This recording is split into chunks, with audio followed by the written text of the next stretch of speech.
Vous aimez bien manger, mais qui fait la cuisine? Ah, ça c'est Adeline, tous les Ok, jours. Elle d'accord. cuisine tous les midis et tous les soirs sans exception.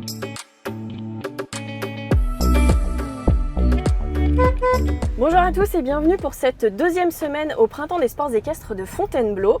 Cette fois, les listes de dressage ont laissé la place aux chandeliers et aux barres d'obstacles, puisque c'est les cavaliers et les chevaux de saut d'obstacles qui prennent possession du grand parquet. Pour l'occasion, nous emmenons avec nous en voiture pour deux nouveaux épisodes de En route, deux cavaliers. Le premier que nous vous proposons cette semaine, c'est Victor Bettendorf, cavalier luxembourgeois, et nous allons le chercher de suite. Bonjour Victor. Bonjour, ça va bien? Ça va et toi? Très bien. Sous ce beau soleil Bellefontaine? Ah, Fontainebleau sous le soleil, c'est mieux que sous la pluie. Ouais, surtout pour monter sur la piste en herbe. Ça, c'est On sûr. va en reparler. Tu mets ta ceinture? Bien sûr. On va se balader. Alors Victor, on est aujourd'hui donc à Fontainebleau. C'est le retour de la piste en herbe, le terrain d'honneur. Ouais. Tu avais déjà eu l'occasion toi de monter sur cette Ouais, piste?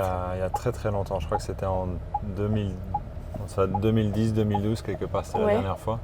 J'avais des beaux souvenirs. C'est quoi? C'est l'ambiance? Oui, c'était quand même un terrain un peu mythique. Ouais. À l'époque, j'avais pas l'occasion de faire des gros concours, donc Ouais. de venir à Fontainebleau, c'était vraiment une belle expérience. Et la piste, c'était quand même très très difficile avec les dénivelés, Ouais. les grandes rivières et tout. C'était pas assez facile, mais j'ai un bon souvenir. Alors là, on est que mercredi, donc tu as monté l'épreuve de ce matin, mais c'est tout. Ouais. Quelle différence tu notes? Parce qu'il me semble que justement, elle est un peu moins dénivelée qu'avant. Enfin, il y a eu des modifications depuis. Là, je pense que comme elle est en subi-rigué, elle doit être parfaitement plate. C'est un sentiment super de monter sur une piste en herbe. J'étais à Mexico la semaine dernière. Ouais. C'était la première fois depuis 3 ou 4 ans, enfin depuis la bowl, que j'ai pas monté sur l'herbe. Ah oui. Et c'est vraiment une sensation différente que j'aime beaucoup. C'est très très chouette. T'as l'habitude de travailler tes chevaux sur l'herbe ou pas du tout? Nous, on monte beaucoup sur l'herbe à la maison, mais Ouais. on travaille sur le plat, donc on n'a pas besoin de mettre de fer ni de crampons. Mais c'est sûr que si on veut aller vite au barrage ou être vite dans une épreuve sur l'herbe, il vaut mieux cramponner. Les dernières années, j'ai plutôt privilégié les pistes en sable, comme la plupart de mes chevaux sont déferrés.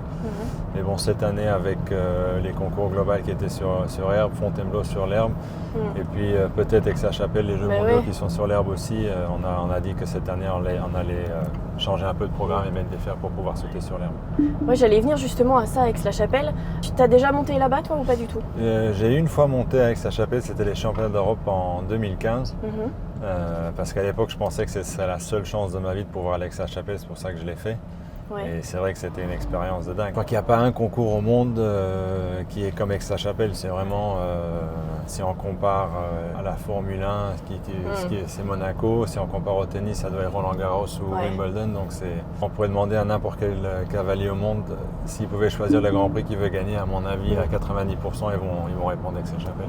Comment un terrain comme celui de Fontainebleau et un concours comme celui du Printemps des sports équestres peuvent t'aider dans la montée en puissance, on va dire, de tes chevaux pour potentiellement aller jusqu'à cette échéance?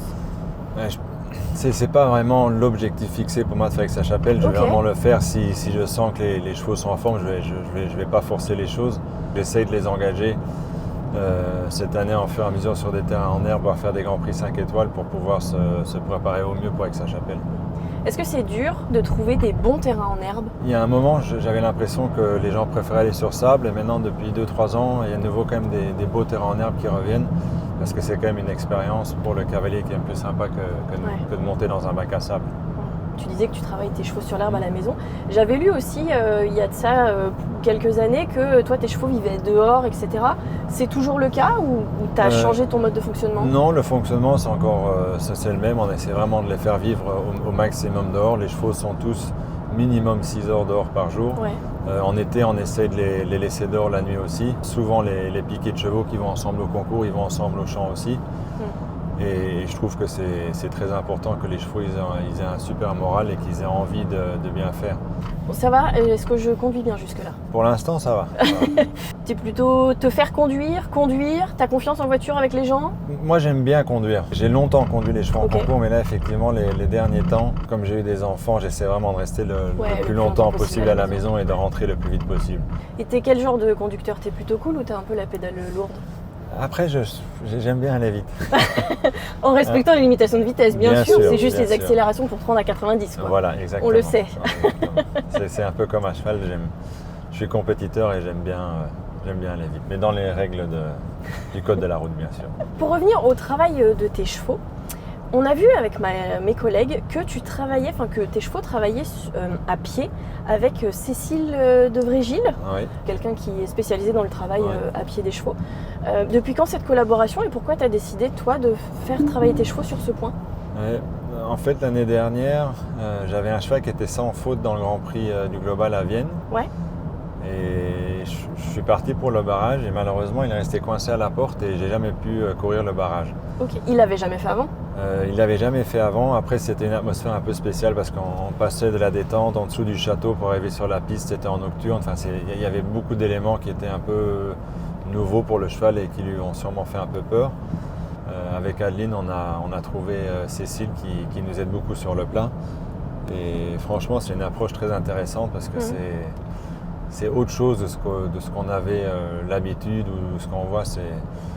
C'est vraiment dans la compréhension du cheval et c'est impressionnant la vitesse que Cécile elle réussit à mettre des codes, à faire comprendre au cheval, à les faire relâcher. C'est vraiment un truc qui m'a bien aidé cet hiver et début de cette année avec beaucoup de chevaux. Donc, et quand c'est comme ça, elle est en autonomie ou tu participes aussi un peu? Le problème c'est que j'aimerais bien, mais c'est surtout que je ne suis pas beaucoup à la maison. J'essaye toujours un peu de garder un œil dessus pour voir ce qu'elle fait, pour essayer de comprendre et puis après on débriefe un peu quand elle a fait un cheval ou si vraiment il y a quelque chose qui ne fonctionne pas, elle m'appelle et puis je viens voir pour qu'elle m'explique pourquoi elle le fait et comment elle le fait. Mais c'est très impressionnant le travail qu'elle fait, ça m'intéresse beaucoup et je pense que ça va m'aider encore beaucoup dans le futur avec des chevaux qui sont peut-être un peu délicats ou un peu compliqués. À la fin, on veut que les chevaux soient relâchés bien et à la fin qu'ils fassent du sans faute et qu'on gagne des épreuves. Toi, tu as l'habitude de former tes chevaux, vu qu'avec le haras de la Roque, ils font naître, vous faites naître vos produits, etc. Comment ça se passe justement tout ce volet valorisation? Parce que toi tu es beaucoup sur les concours de haut niveau. Qui s'occupe de travailler les chevaux à la maison, les jeunes, de les emmener sur les épreuves jeunes chevaux? Là pour l'instant c'est ma femme, j'ai ma femme, on n'est pas mariés mais bon on a 2 enfants. C'est tout comme. Voilà, c'est pour ça que je dis que c'est ma femme. C'est elle qui gère tout de A à Z à la maison. C'est elle qui a un œil sur les cavaliers, les jeunes chevaux, c'est elle qui gère les engagements. Et là on a un jeune cavalier, Lucas Legat, qui monte un peu nos jeunes chevaux. Et puis depuis pas si longtemps, depuis le début de l'année, on coopère avec Geoffroy de Coligny, qui monte beaucoup les jeunes des écuries, mais qui monte aussi mes chevaux de tête. Et puis on a deux cavaliers maison qui montent que à la maison, qui travaillent mes chevaux de tête et qui sont dévoués pour que tout se passe bien pendant le week-end. Toi, tu les récupères quand ils ont à peu près quel âge? Moi, je me mets dessus de temps en temps à la maison quand j'ai le temps, quand ils ont 6 ans. Et puis moi, je commence à un peu plus les monter à 7 ans. Mais normalement, vraiment, où ils intègrent vraiment définitivement mon piquet, c'est à partir de 8 ans. D'accord. On l'a dit, tu formes quand même beaucoup de tes chevaux. Et il y en a aussi malheureusement qui partent, qui sont vendus. Comment est-ce qu'on se reconstruit quand on n'a plus son cheval de tête? Est-ce qu'il faut accepter aussi d'être un peu dans le creux de la vague, le temps de revenir? Comment on gère tout ça? C'est peut-être ça un peu le problème. Il faut accepter quand on est dans le creux de la vague, mais moi j'aime pas trop accepter ça. Non, mais c'est quelque chose qui est normal. Nous, notre métier, c'est de former des chevaux. Ce qui nous fait vraiment vivre, c'est la commercialisation à la fin.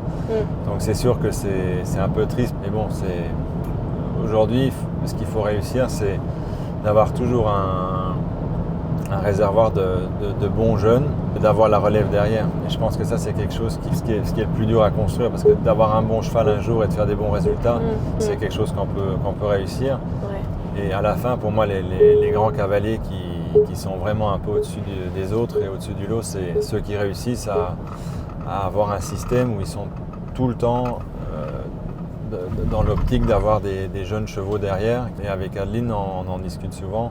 C'est vraiment de trouver le bon équilibre, de pouvoir faire du haut niveau, mais aussi de bien pouvoir gagner sa vie.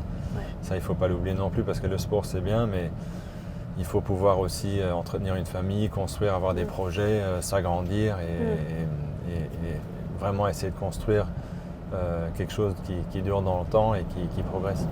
Alors, tu parles de construire une famille, pouvoir faire autre chose que juste son métier. Est-ce que déjà toi, tu as du temps libre et qu'est-ce que tu fais sur ce temps libre? J'ai pas énormément de temps libre. C'est étonnant. Ouais, j'aimerais bien en avoir plus. Mais bon, comme je vis ma passion, c'est pas forcément très grave. Hein.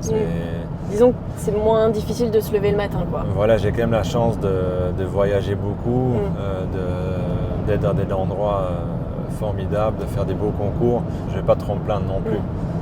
Mais si j'ai du temps libre, j'adore m'amuser avec les enfants.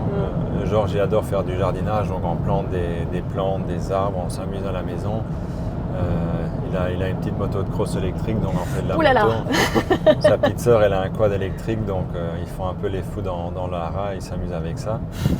Et puis sinon, j'adore jouer au golf. Le problème, c'est que le golf, ça prend beaucoup de temps. Ouais.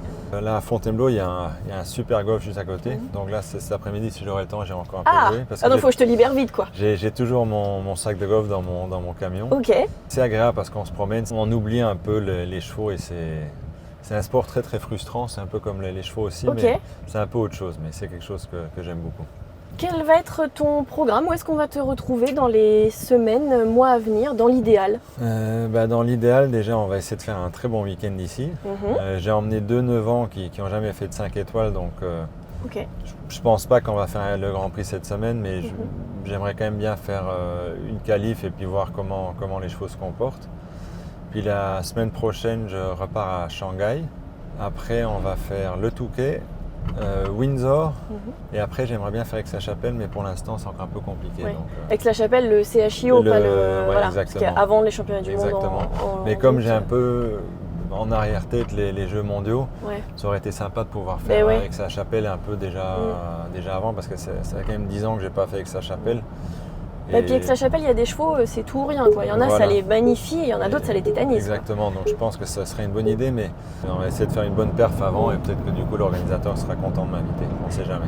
Et quand tu voyages comme ça en concours, je vois Shanghai, Londres, etc., tu peux emmener tes enfants de temps en temps, tu arrives à leur faire découvrir un petit peu les vols très très loin, pour l'instant on évite parce que je trouve qu'ils sont encore un peu jeunes. Ils adorent venir en concours. Georges et Lily, ils adorent les flots. Ils sont toujours déçus si je ne gagne pas. Donc quand tu gagnes, c'est pas pour toi, c'est pour eux. C'est pour eux. Les flots, c'est pour eux. Ils sont toujours très très contents. Mais ils aiment bien et je pense que notre monde des chevaux, c'est quand même un monde assez sain où on peut emmener nos enfants. Là, il y a plein de copains à nous qui ont des enfants aussi. Donc, puis on les emmène en Espagne, au Portugal. Ils rencontrent plein de cultures différentes et je pense que pour les enfants, c'est important de voir différents pays, mais pour l'instant en Europe pas encore trop loin. Ils montent un petit peu à cheval ou pas du tout? Enfin un poney? Ils sont petits mais... Georges il adore la voltige. Trop bien. Génial ça pour travailler l'assiette. Ouais, il y était 2-3 fois, il est vraiment bien aimé. S'ils veulent monter, ça nous fait plaisir. S'ils veulent faire autre chose. Et il adore le basket. Tous les mercredis c'est basket donc... Ta fille, elle a aussi un petit sport de prédilection? Non, pas encore, mais on aimerait bien l'inscrire en gymnastique parce que c'est une petite acrobate. Elle grimpe partout? Elle grimpe partout, elle a une énergie de fou. Et vous arrivez quand même de temps en temps à parler d'autre chose que des chevaux, des concours beaucoup. Et machin? Nous, on adore partir en vacances, bien manger. Quand on est à la maison, les chevaux, on parle d'autre chose. On parle assez de chevaux déjà toute la journée. Il y a d'autres choses très intéressantes que les chevaux. Bon, et bien voilà, on a fini, je vais te libérer. On est tout bien? Tu vas avoir le temps d'aller au golf? Je vais essayer, ouais. Tu joues avec d'autres cavaliers ou pas du tout? S'il y a quelqu'un qui veut jouer, ouais, mais sinon, moi, ça ne me dérange pas d'y aller seul non plus. Ok, très bien. Bon, voilà. Bonne partie de golf alors. Merci beaucoup, à bientôt. À bientôt.